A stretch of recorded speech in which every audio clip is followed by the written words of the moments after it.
Hi everyone, in this video, we will explain the wiring to connect the motor to BLD48D100X controller. First, let's identify the key terminals on the controller. Motor power input, motor phase wires, motor hall wire, temperature sensing wire, CAN and RS485, communication signal wire, operation control switch, speed control switch, controller output wire. Here's the circuit diagram for the controller and motor. All terminals on the controller are clearly labeled with their wiring functions.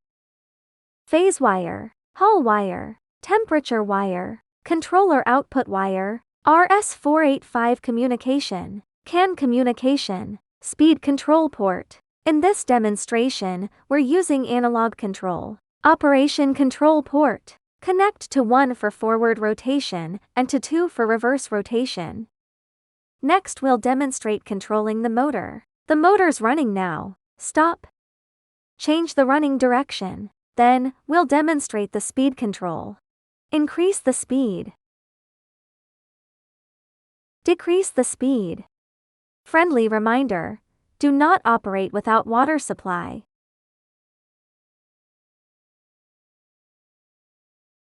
That's all for the wiring explanation. If you have any questions, feel free to contact us anytime.